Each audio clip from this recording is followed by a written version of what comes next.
तत्वार्थ रामायण में विघ्नेश्वरी अयोध्या में एक सेवक ने ये सब बातें सुनी। दौड़ता दौड़ता वह कौशल्या के पास गया। कौशल्या माँ को वंदन करके कहा कि माँ बधाई है, आनंद की बात कहने आया हूँ। आने वाले कल महाराज दशरथ राम जी को गद्दी पर बिठा रहे हैं,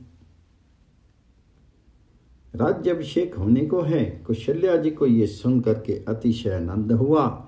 आने वाले कल मेरा राम राजा होगा। कौशल्या जी उमंग से भर के दास दासियों को वस्त्र आभूषण देने लगी। मां को बहुत ही आनंद हुआ। राम राज्याभिषेक में विघ्न हुआ तो राम जी की इच्छा से ही हुआ, इनमें किसी का दोष नहीं है। राम जी की वन में जाने की इच्छा थी। राम जी विचारते थे कि रावण के मरे पीछे ही मुझे राजा होना है।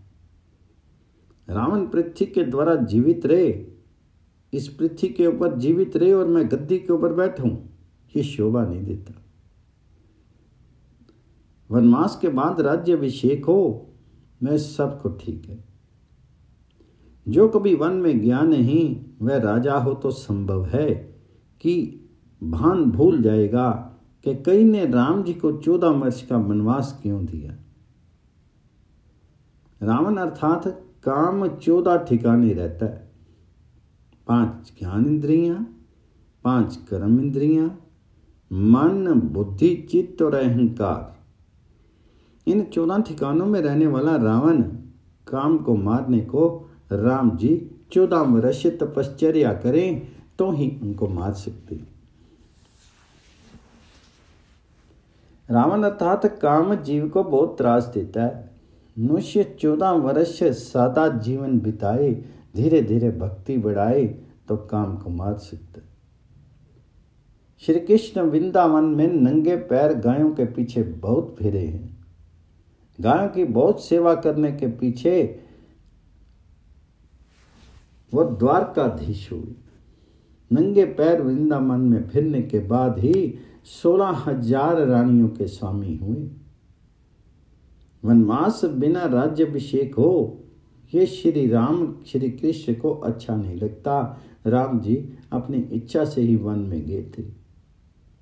भगवत इच्छा से ही राम राज्याभिषेक में विघ्न आया था। परंतु एक महापुरुष ने कहा कि राम राज्याभिषेक में विघ्न कौशल्या जी की एक भूल के कारण आया। कौशल्या जी की क्या भूल हुई थी? राम जी का राज्याभिषेक होने को है, ये सुनकर के कौशल्या जी बहुत राजी हुई। घर के नौकर चाकरों को वस्त्र आभूषण दिए, घर की दासियों का सम्मान किया, परंतु कौशल्या जी ने कैकेयी की दासी का सम्मान किया नहीं। व्यवहार बहुत कठिन है, परमार्थ सरल है। व्यवहार में कोई भूल हो तो लोग क्षमा करते नहीं, सजा देते हैं। सेवा में, भक्ति में कोई भूल हो जाए तो भगवान क्षमा कर देते हैं। परमात्मा अति उदार हैं। भक्ति में भूल हो जाए तो भगवान जल्दी दंड देते नहीं। इनकी भूल हुई कह करके भगवान भी भूल जाते हैं, परंतु व्यवहार में कोई भूल हो जाए तो संसार के लोग उसे जल्दी भूलते हैं। और इसलिए मनुष्य व्यवहार में सावधान रहता है। भक्ति में सावधान रहता नहीं। मनुष्य समझता कि व्यवहार में भूल करूंगा तो लोग मुझे दंड देंगे। व्यवहार करो परंतु व्यवहार में डूबना नहीं। व्यवहार करते हुए आत्म स्वरूप का अनुसंधान मत रखो, वह पाप है। मन के स्थूल और सूक्ष्म ही भेद हैं। ये 2 ही भेद हैं, सूक्ष्म और स्थूल। मन का स्थूल भाग भले ही व्यवहार में हो, परंतु मन का सूक्ष्म भाग परमात्मा में पिरो करके रखना।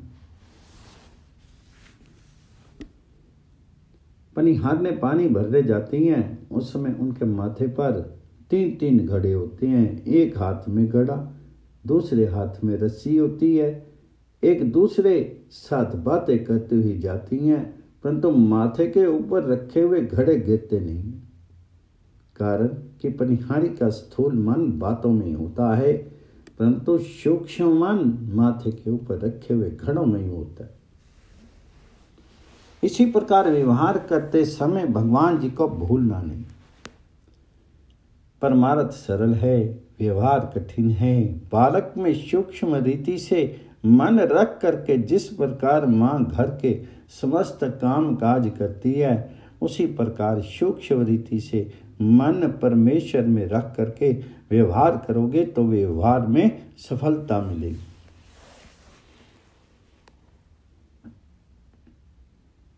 कौशल्या जी की ये थोड़ी भूल हुई कि घर की दासियों का तो सम्मान किया, परंतु कैकेयी की दासियों का सम्मान नहीं किया।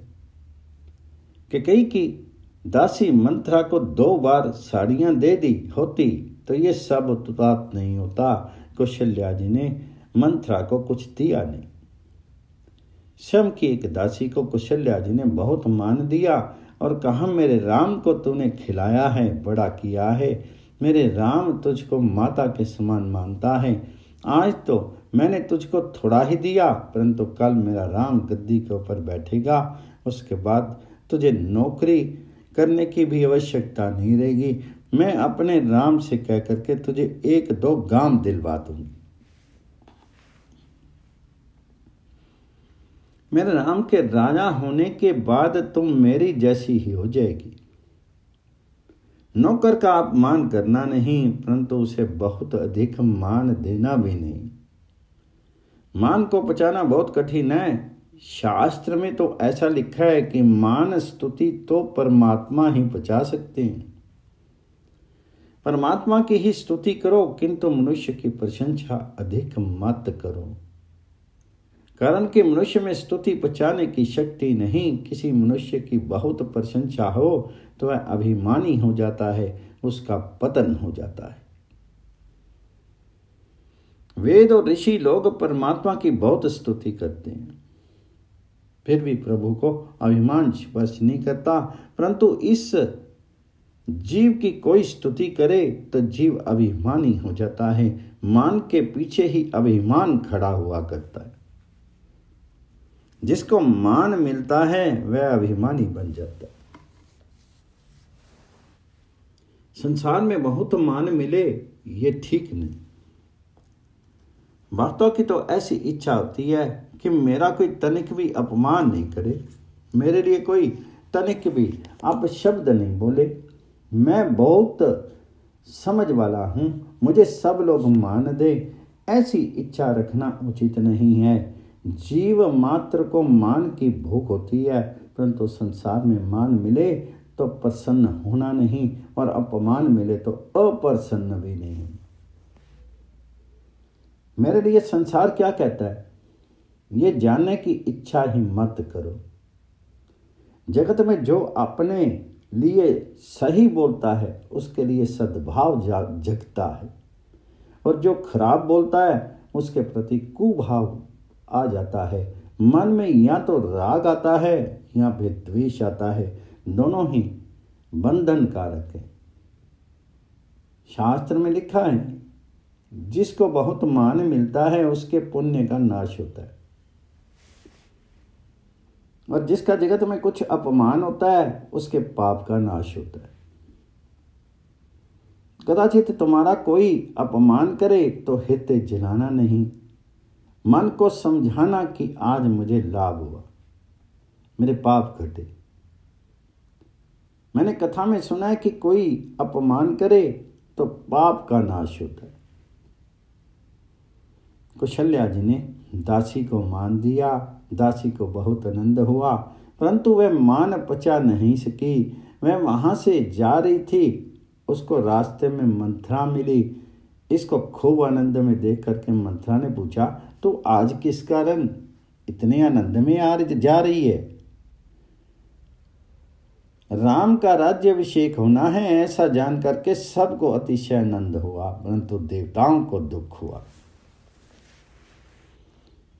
इसका एक कारण था, उन्होंने सोचा कि आने वाले कल राम गद्दी के ऊपर बैठेंगे तो फिर राम को कौन मारेगा? इन राक्षसों का भय तो बहुत अधिक बढ़ गया है। उन देवताओं ने विघ्नेश्वरी देवी को बुला करके कहा, तुम अयोध्या में जाकर के राम जी के राज्य अभिषेक में विघ्न करो।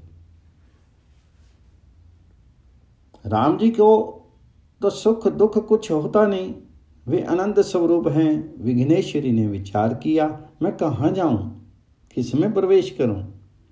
ये विचार करते हुए उसकी नजर मंथरा पर पड़ी और मंथरा में ही उसने प्रवेश कर लिया।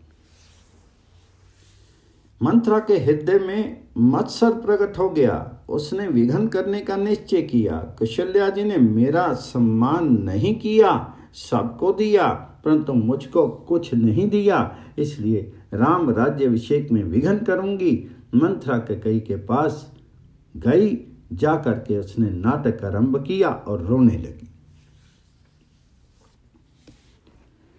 कितनी ही माताएं ऐसी होती हैं कि उनको नकली रूप से रोना भी आता है। ऐसी रोती हैं कि दूसरे को ऐसा लगने लगता है कि वह बहुत दुखी हैं। वह कोई दुख से नहीं रोती, परंतु रोने की उनके पास कोई कला होती है। ये माताएं लौकिक व्यवहार में भी जाती हैं तो आंखों से आंसू बहाती हैं। क्या कोई संबंध की प्रगाढ़ता से रोती है? वे तो वहां जाकर के नाटक ही करती। कैकेयी के आगे मंथरा ने वही स्त्री चरित्र किया। आंख से आंसू निकाल लिए। मंथरा कपट से रोने लगी। वे क्या कोई दुख से रो रही थी? संबंधी बन करके रो रही थी? इसका तो सब नाटक ही था। कैकेयी को आश्चर्य हुआ। उसने मंथरा से पूछा, तू क्यों रो रही है? तुझे क्या हो गया है? तो लक्ष्मण जी ने तुझे कोई सजा दी है क्या? तो बहुत बोलने वाली है, इसलिए कदाचित तुझे लक्ष्मण जी ने सजा दे डाली। मालूम होती है कि तुझे सजा मिली। कैकेयी मंथरा से बार बार पूछती थी, परंतु मंथरा बोलती नहीं थी, जोर जोर से प्रश्वास छोड़ रही थी। कैकेयी ने कहा, तू बोल क्यों नहीं रही है? तो बोल तो सही, तुझे क्या हो गया है? क्यों रो रही हो? मेरे राम तो कुशल से है ना? दशरथ महाराज तो आनंद में है ना? कुशल राम महिपाल। कैकेयी का राम जी में अतिशय प्रेम था, इसलिए कैकेयी ने मंथरा से पूछा कि तू क्यों रोती है? मेरे राम को तो कुछ नहीं हो गया। स्त्री को पुत्र की अपेक्षा पति में समस्त प्रेम होना चाहिए, ऐसा शास्त्र में लिखा है। पतिव्रता स्त्री पुत्र की अपेक्षा समस्त प्रेम पति में रखती है। कैकेयी पहले तो दशरथ महाराज की कुशल पूछती नहीं, राम जी की कुशल पूछती है। दशरथ महाराज की वृद्धावस्था थी, कदाचित कुछ हो तो दशरथ महाराज को ही हो, ऐसा संभव था। राम जी को ऐसा होना था, परंतु कैकेयी का राम जी में इतना प्रेम था कि पति की कुशल ना पूछ करके पुत्र की कुशल पहले पूछी। मंथरा ने कहा, राम जी की तो कुशल ही है, कुशल ही कुशल है। राम का तो कल राज्याभिषेक होने वाला है। राम का राज्याभिषेक होना है, सुनकर के कैकेयी को बहुत आनंद हुआ।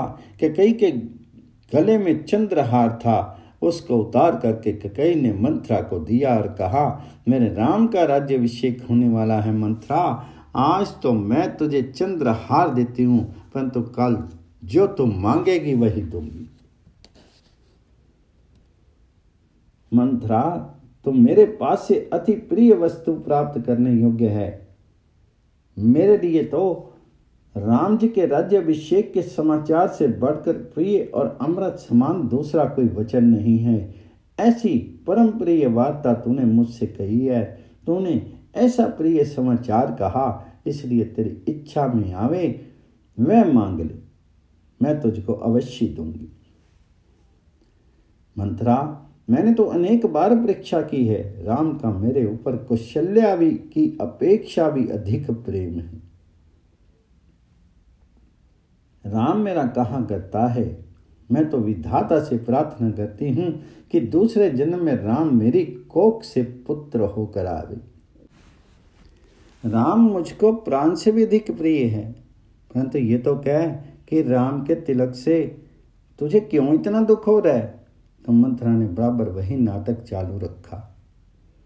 कैकेयी का दिया हुआ सुंदर चंद्रहार फेंक दिया। एकदम मूर्छा आ गई हो ऐसा ढोंग करके वह गिर पड़ी। मंथरा भूमि के ऊपर पड़ी। तब कैकेयी को बहुत आश्चर्य होने लगा। कैकेयी को ठीक नहीं लगा। वह विचार करने लगी, मैंने प्रेम से चंद्रहार दिया और इसने फेंक दिया, परंतु इसको ऐसा क्या दुख है, मूर्छा क्यों आई हुई है। तो मूर्छा में पड़ी हुई मंथरा बोली, राम राजा हो अथवा भरत राजा हो, मेरा तो कोई स्वार्थ नहीं। मैं कुछ दासी से रानी तो होने की नहीं, परंतु मेरा ये स्वभाव ही बहुत खराब है। तुम्हारा अकल्याण मुझसे सहन नहीं होता। राम का राज्याभिषेक होना है, ये सुनकर ही तुमको इतना सुख है, परंतु मुझको तो बहुत दुख होता है। परंतु अब मैं नहीं बोलूंगी। अब मैं बोलूंगी तो तुमको ऐसा लगेगा कि तुम्हारे घर में कुछ कलह जगाने आई हूं। मुझे कलह जगाने से क्या लाभ। राम राजा हो अथवा भरत राजा हो, मुझे कोई स्वार्थ नहीं। अब मैं किसी दिन भी तुम्हारे आगे नहीं बोलूंगी। मंथरा ने कैकेयी के मन के ऊपर ऐसी छाप डाली कि मुझे कोई स्वार्थ नहीं। मुझसे तो तुम्हारा बिगड़ता हुआ काम अथवा तुम्हारा दुख देखा नहीं जाता, इसलिए मैं तुमसे कहने आई हूं। परंतु कोई बात नहीं, तुमको तो राज्याभिषेक होना है, ऐसा सुनकर ही अधिक आनंद होता है। तो ठीक है, मुझे ठीक लगे या ना लगे, मुझे कुछ बोलना ही नहीं है। मूर्छा में पड़ी बड़ी मंथरा बड़बड़ाती थी, कैकेयी उसे सुनती थी। कैकेयी ने विचार किया कि ये जो बोल रही है वह कुछ बुरी बात भी नहीं है। राम राजा हो अथवा भरत राजा हो, इसका क्या स्वार्थ। मेरे साथ इसका बहुत लगाव है, इस कारण से ये कुछ खास बात कहने मेरे पास आई है। चंद्रहार फेंक दिया, ये मेरी समझ में नहीं आया, परंतु अब इसका तिरस्कार ना करके इसे प्रेम से मनाऊंगी। कैकेयी मंथरा के पास बैठ गई, उसकी पीठ पर हाथ फेरने लगी। मंथरा का स्पर्श करने से कैकेयी की बुद्धि बिगड़ गई। अति कामी का, अति पापी का स्पर्श नहीं करना चाहिए। स्पर्श करने से उसके परमाणु उसमें आ जाते हैं। स्पर्श से अनेक दोष उत्पन्न हो जाते हैं। बिना कारण किसी को भी स्पर्श मत करो। किसी को छूना, किसी को ना छूना, ऐसी जो स्पर्श मीमांसा अपने ऋषियों ने की है वह बहुत समझ कर की। इसमें किसी जीव का तिरस्कार नहीं किया गया है। आत्मा तो शुद्ध है, परंतु सबका शरीर शुद्ध नहीं। कदाचित स्थूल शरीर भले ही ठीक हो, परंतु सूक्ष्म शरीर बिगड़ा हुआ हो तो वह दूसरों को बिगाड़ देता है। जिसका चित्र अति शुद्ध ना हो, उसके हाथ का पानी भी पीना ठीक नहीं। कैकेयी ने मंथरा का स्पर्श नहीं किया था, तब तक कैकेयी की बुद्धि नहीं बिगड़ी थी, परंतु जहां मंथरा का स्पर्श किया कि बुद्धि बिगड़ गई। कैकेयी मंथरा को मनाने लगी, तो ठीक कह रही है, तुझे क्यों इतना अधिक दुख हो रहा है। तो मुझको बहुत अच्छी लगती है, तूने मेरी बहुत सेवा की है। तो मंथरा ने कहा, मैंने तुम्हारा इतना खाया है, तुम्हारे कपड़े पहने हैं। कैकेयी मंथरा को पीहर से लेकर आई थी। मंथरा का जन्म अयोध्या जी में नहीं हुआ था। जिसका जन्म अयोध्या जी में होता है उसके हृदय में कली का प्रवेश नहीं होता। मंथरा कैकेयी देश की थी, कैकेयी देश की थी। कैकेयी जिस समय पीहर से अयोध्या जाने लगी, उस समय इसके पिता ने इनसे पूछा कि मैं तुझे क्या दूं। उस समय कैकेयी ने कहा, मैं तो अयोध्या की रानी होकर के जा रही हूं, वहां सब कुछ है, मुझे किसी की जरूरत नहीं है, परंतु ये मंथरा मुझको बहुत अच्छी लगती है। मंथरा को विश्वास हुआ कि कैकेयी अब उसके अधीन हो गई थी। उसने कहा, तुम रो नहीं, प्रभु करेंगे तो तुम्हारे भाग्य का उदय होगा। ऐसी मुझको लगता है, जो कौशल्या ने तुम्हारे विरुद्ध कपट किया है, विधाता उसके ही प्रतिकूल होंगे, उसको ही रुलाएंगे। एक बार तुमने मुझसे बात कही थी कि महाराज दशरथ के पास तुम्हारे 2 वरदान थाती स्वरूप रखे हुए हैं। वे दोनों वरदान मांग करके आज तुम अपनी छाती ठंडी करो। एक बार देवता और दानवों के बीच युद्ध हुआ। उस समय आकाशवाणी हुई कि जिसके पक्ष में अयोध्यापति राजा दशरथ होंगे वह जीतेगा। ये सुनकर के पवन देव एकदम महाराज दशरथ के पास पहुंच गए और युद्ध में देवताओं की सहायता करने के लिए प्रार्थना की। महाराज दशरथ देवताओं की मदद करने गए। साथ में रानी कैकेयी भी थी। कैकेयी बहुत सुंदर थी, वह बहुत बहादुर भी थी। राजा दशरथ का दानवों के साथ तुमुल युद्ध हुआ। इससे महाराज दशरथ के रथ की खुरी टूट गई और रथ गिरने का समय आया। कैकेयी ने देखा, उसने तुरंत ही धुरी की जगह स्वयं का वज्र जैसा सीधा हाथ 2 पहियों के बीच में लगा दिया और रथ को टिकाए रखा। महाराज दशरथ ने दानवों को पराजित किया।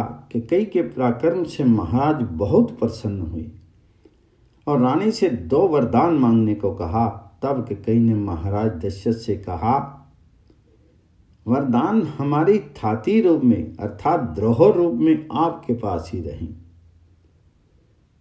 मुझको जब इच्छा होगी, जब कुछ ऐसा अवसर आएगा, तब मैं मांग लूंगी। तब महाराज दशरथ ने कहा, ठीक है, तुम जब मांगोगी तब तुमको दे दूंगा। मंथरा ने इन 2 वरदानों की याद दिलाते हुए कैकेयी से कहा, अभी बाजी तुम्हारे हाथ में है, आज अवसर आया है, तुम राजा से 2 वरदान मांग लो। कैकेयी भोली थी, उसने मंथरा से पूछा, वरदान में क्या मांगूं? तो मंथरा ने कहा, अभी क्या मांगना है, वह सब भी मुझे समझाना पड़ेगा। तुमको भी अकल है या नहीं, विचार करके योग्य लगे वह मांग लो। तो कैकेयी ने कहा, तुम जैसा समझाओगी वैसा ही मांगूंगी, तुम कहोगी वही करने को तैयार हूं। तो मंथरा ने कहा, महाराज दशरथ आज महल में आए तब दोनों वरदान मांग लो। प्रथम वरदान मांगो कि राम राज्य अभिषेक की तैयारी जो हुई है उससे मेरे भरत का राज्य अभिषेक करो। और दूसरा वरदान राम वनवास को मांगे। जिस कौशल्या ने तुम्हारे साथ कपट किया है, उस कौशल्या का पुत्र वन में जाए। मैंने सुना कि 14 दिन से राज्याभिषेक की तैयारी चल रही है, परंतु राजा ने तुमसे उसकी बात सामान्य रूप से भी नहीं की, इसलिए तुम 14 वर्ष का राम वनवास मांगो। मंथरा ने ये क्रम सुझाया कि पहले भरत के लिए राज्य मांग लो और दूसरा वरदान राम वनवास का मांग लो। मंथरा जानती थी महाराज दशरथ का राम जी में अतिशय प्रेम था कि कई राम वनवास का वरदान प्रथम मांगे और कदाचित महाराज दशरथ को मूर्छा आ जाए तो भरत राज्याभिषेक का वरदान मांगने से ही रह जाएगा। इससे मंथरा ने कैकेयी से कहा कि पहले वरदान से भरत के लिए राज्य मांग लो और दूसरा वरदान राम वनवास का मांग लो। तुम्हारे भाग्य का उदय होने वाला है, तुम सुखी होगी। मंथरा ने इस रीति से कैकेयी को बहुत शिक्षा दी।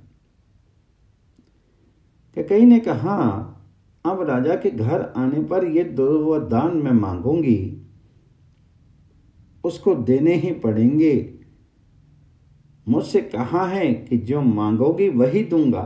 2 वरदान थाती स्वरूप में मैंने रखे हैं। मंथरा कैकेयी को समझाने लगी, उतावली से काम बिगड़ता है, बहुत सावधान होकर के काम करना है। महाराज दशरथ को तुम सीधे सीधे कहोगी कि राम को वनवास दो, तो वह कभी राम को वन में भेजेंगे नहीं। तुमको बराबर कपट करना पड़ेगा, तो ही अपना काम बनेगा। तो कैकेयी ने पूछा, मुझे कपट करना है, वह किस प्रकार से करना है? तो कैकेयी भूली थी, वह मंथरा के अधीन हो गई थी। मंथरा ने समझाना प्रारंभ किया, प्रथम तो इस कुमकुम तिलक को छुट्टी दो। शास्त्र में लिखा है, चाहे जितना दुख का प्रसंग आए तो भी सौभाग्यवती स्त्री कुमकुम तिलक का तनिक भी अपमान नहीं करे। फिर भी मंथरा ने ऐसा सिखाया कि कुमकुम तिलक को छुट्टी दो, वस्त्र आभूषणों को फेंक दो, काले वस्त्र पहन लो, को भवन में घुस जाओ और धरती के ऊपर पड़ जाओ। महाराज दशरथ आकर के तुमको मनाएंगे कि कई तुम मांगेगी वही दूंगा, परंतु मांगना नहीं, वे तो मन के मैले हैं। प्रारंभ में ऐसा बोलेंगे, परंतु तुम राम वनवास का वरदान मांगोगी, वह तुमको नहीं देंगे। राजा दशरथ सब कुछ दे सकते हैं, परंतु राम को आंखों से दूर नहीं कर सकते। वे बारंबार तुमको मनाएंगे, तुम्हारे चरणों के ऊपर हाथ फेरे, परंतु एक अक्षर भी नहीं बोलना। राजा को आंख उठाकर देखना भी नहीं, उनका तिरस्कार करना कि मेरे साथ बात मत करो।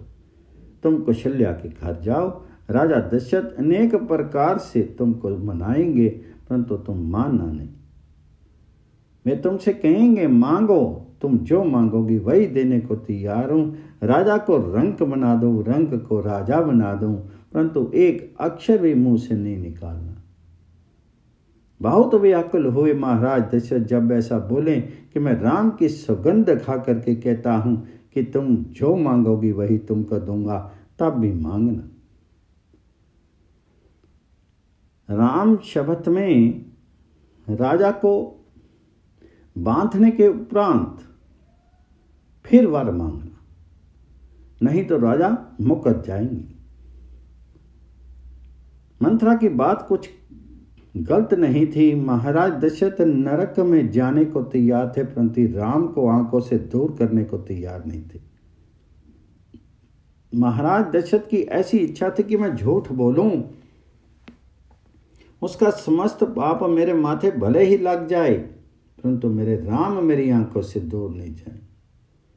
परंतु महाराज दशरथ श्री राम को सौगंध ले बैठे थे और इसी कारण ही राम जी वन में गए। उस समय महाराज दशरथ ने मनाही की नहीं, उन्होंने राम जी से वन में जाओ ऐसा कहा ही नहीं।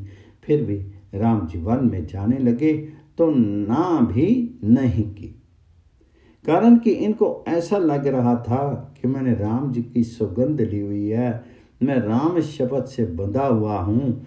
मंथरा ने ही ये पक्की शिक्षा कैकेयी को दी थी कि महाराज दशरथ राम की सौगंध ना लें तब तक वरदान मांगना नहीं। वो पति राम शपथ जब करें तब मांगे हूं, जे ही बचनू न टरी। मंथरा की ये करामात थी, कैकेयी को ये ठीक लगी। इसने कहा राजा आ जाएंगे, उस समय भी मैं कपट करूंगी, उनको बता दूंगी, मंथरा तूने मुझको बहुत सुंदर शिक्षा दी है, मेरा पुत्र राजा होगा तब मैं तेरा सम्मान करूंगी, तुझको अनेक गांव दिलवा दूंगी। मंथरा कैकेयी को इस रीति से शिक्षा दे करके वहां से चली गई। कैकेयी ने वस्त्र भूषण उतार करके फेंक दिए, को भवन में जाकर के वह धरती पर जा पड़ी। मानव कुसंग से दुखी होता है। कैकेयी को मंथरा का कुसंग प्राप्त हुआ। सत्संग से मनुष्य को अपने दोषों का भान होता है, वह सावधान होता है, उसके अंदर में विवेक जागता है, उसका स्वभाव सुधरता है और वह सुखी होता है। कुसंग से ही मानव बिगड़ता है। श्री महादेव जी पार्वती जी से कहते हैं, दुष्ट लोगों के संग से सदैव दूर रहना चाहिए, नहीं तो पतन होते देर नहीं लगती। परमात्मा श्री राम कृपा करते हैं तब अधिक संपत्ति देते नहीं, सत्संग देते हैं। साधारण मनुष्य ऐसा समझता है कि बहुत पैसा मिले, संसार का सुख अधिक मिले, वही प्रभु की कृपा का फल है। अरे जिसको बहुत पैसा मिलता है वह भाग्यशाली नहीं है। अति संपत्ति मनुष्य को परमादि बनाती है। संपत्ति जिसको अतिशय मिलती है उसमें विकार वासना बढ़ती है।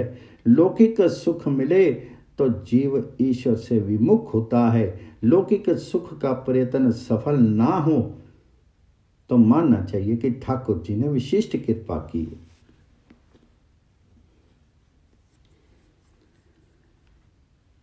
ग्रंथों में ऐसा वर्णन आता है कि परमात्मा जिस जीव पर अधिक कृपा करते हैं उसे संसार का सुख, लौकिक सुख अधिक नहीं देते। शक्ति से विचार करोगे तो ध्यान में आएगा कि संसार का सुख तो पशु पक्षी भी भोगते हैं। चकवा चकवी डोलते फिरते हैं, मकान बनाते हैं, बालकों को भी बड़ा करते हैं, बालकों को जन्म देते हैं, उनका पालन पोषण करते हैं, विवाह करना इत्यादि तो ये जीव अनेक जन्मों से करता ही आया है। कितनी ही बार ये जीव पति हुआ, पत्नी हुआ, उसकी कोई गिनती नहीं है, फिर भी इसको शांति नहीं मिलती। कहाँ शांति मिली इसको? भगवान कृपा करते हैं तो संसार का सुख अधिक नहीं देते, सत्संग देते हैं। संसार का सुख प्रारब्ध का फल है, सत्संग परमात्मा की कृपा का फल है। जिस जीव के ऊपर परमात्मा कृपा करते हैं उस जीव को वे संतों का संग देते हैं।